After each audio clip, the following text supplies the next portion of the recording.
Welcome to Hired in IT. Our mission is simple: help you build the skills that employers actually want. Whether you're trying to land your first IT job, switch careers, earn a promotion, or increase your salary, we're here to help.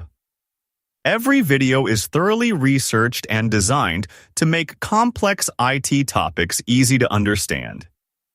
If there's an IT topic you'd like us to cover, leave a comment below. We may turn your suggestion into our next video. Turning IT knowledge into career opportunities. A developer spins up an AWS database for a weekend side project, leaves a setting that exposes it to the public internet for easier testing, and goes to bed. 6 hours later, his phone buzzes with a credit card notification, $5,000 in egress charges, and a batch of user records scraped off the open web. The root cause isn't bad code. It's not understanding the difference between public and private cloud network exposure. That's exactly what we're going to fix today.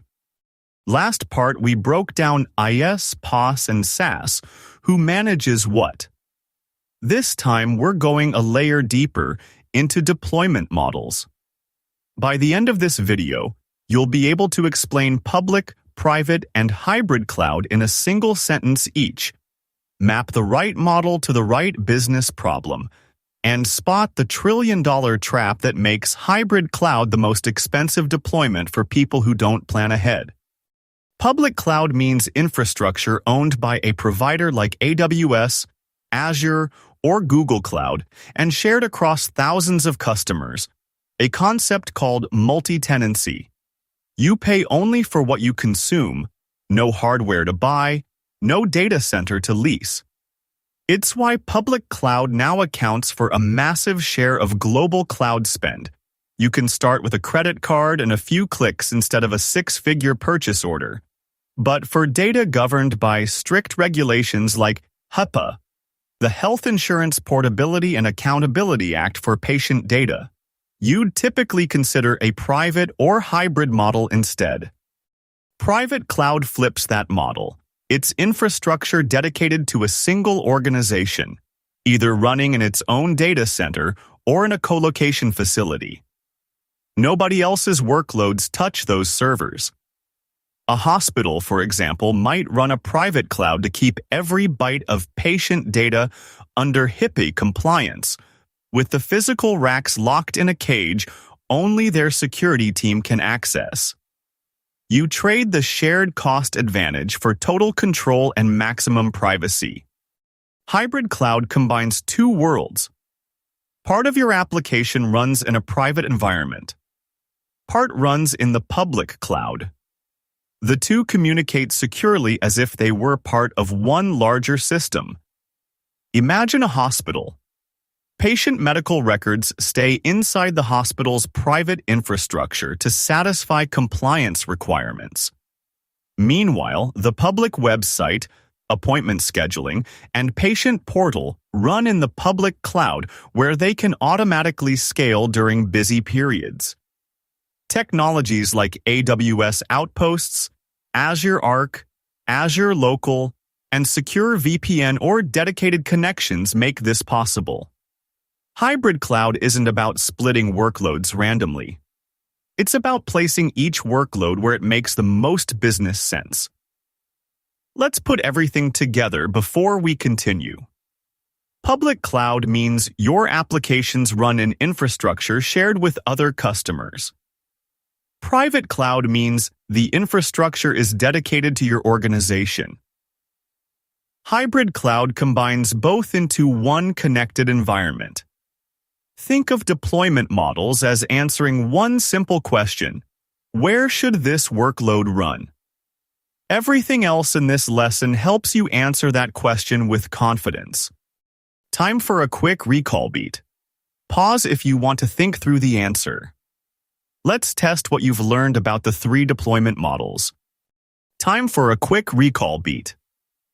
Pause the video if you want to think through the answers before they appear. Here's a SaaS startup that goes from 0 to 1 million users in 6 months. They built everything on the public cloud, front-end served through CloudFront, web servers in an auto-scaling group that grows and shrinks with traffic, and Lambda functions handling image uploads without a single server. The best part? They can prototype using free tier services, paying almost nothing up front, just a credit card and a Git repo. No hardware purchase order, no lease. Now picture a high-frequency trading firm where a single millisecond of network delay is the difference between profit and loss.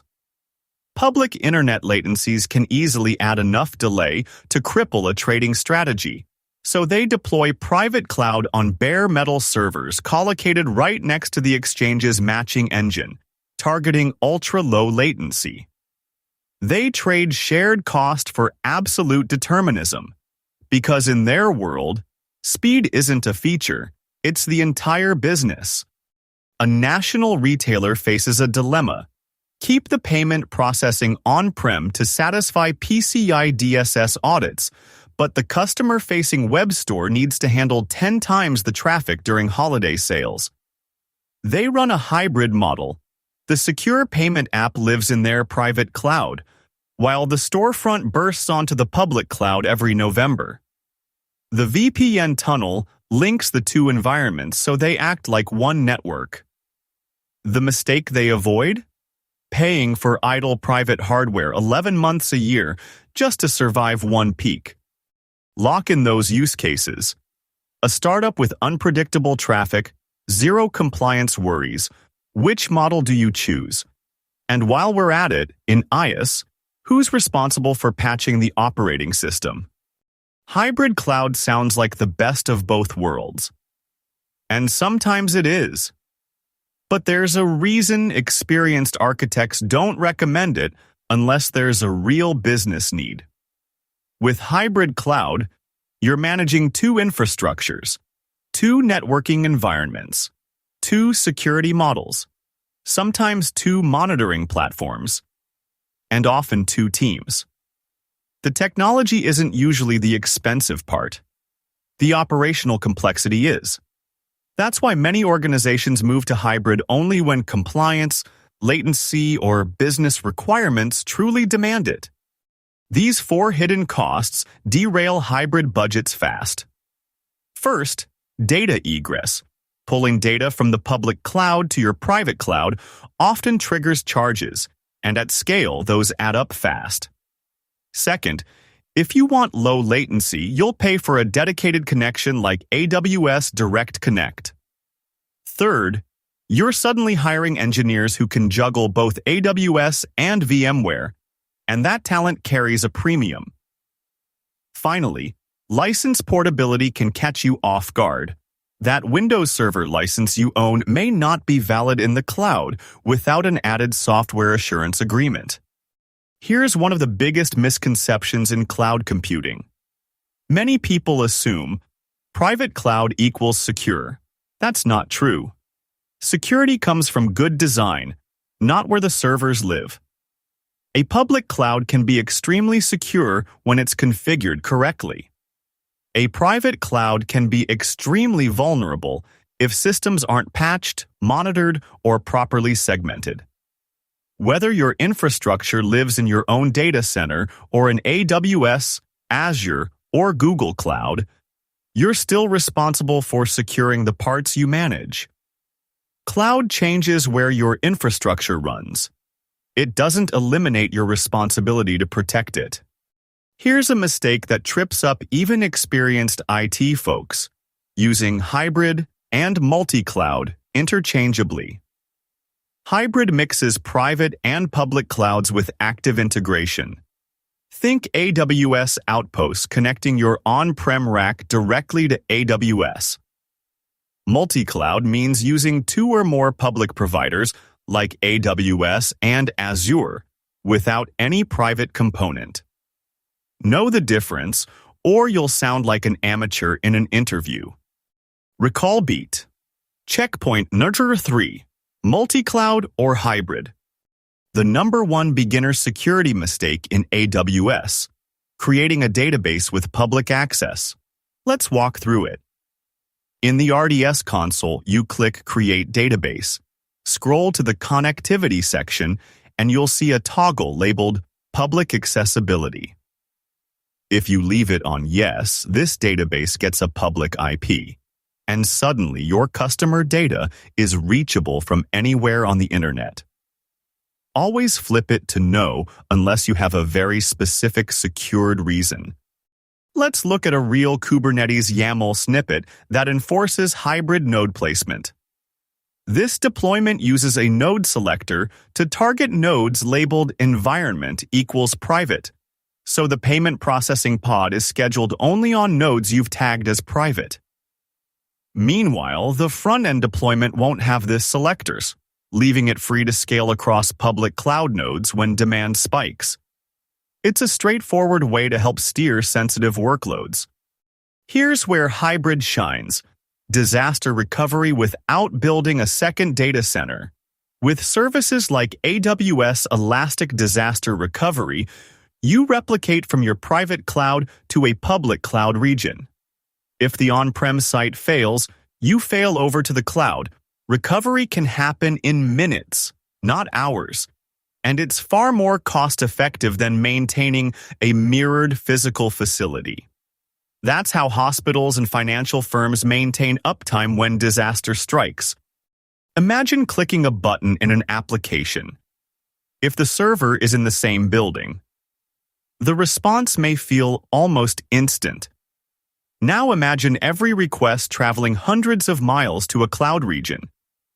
That additional network distance introduces latency. For email or document storage, nobody notices.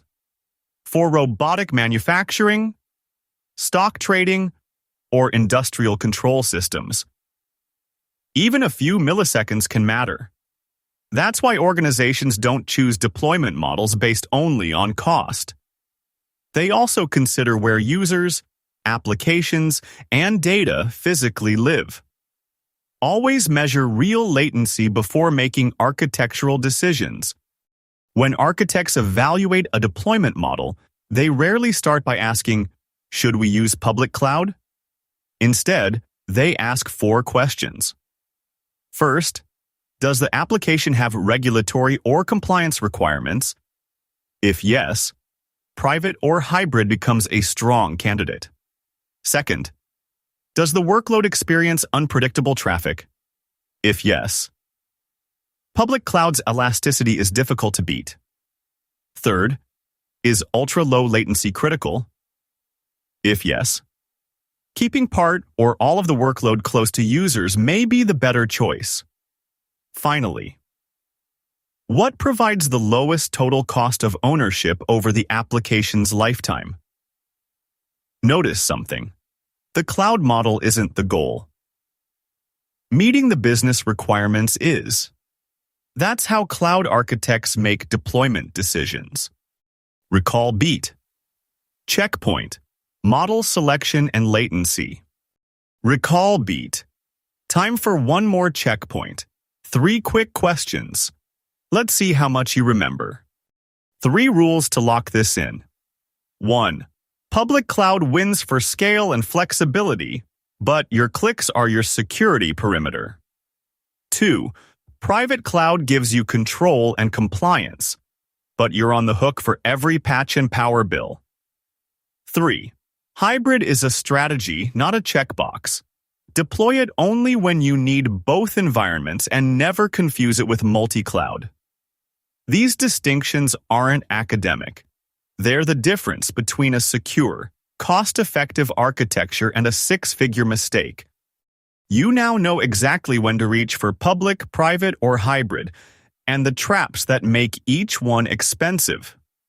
Next in this masterclass, virtual machines. I'll walk you through launching your first VM, setting budget alerts so you don't wake up to a $500 bill, and the one security group rule that new engineers get wrong every time. Subscribe and ring the bell so you don't miss it. See you there. Remember, careers aren't built by watching videos. They're built by applying what you learn. Pick one thing from today's lesson, build it, document it, and share it. That's how you get hired. Thanks for watching Hired in IT, where we're turning IT knowledge into career opportunities.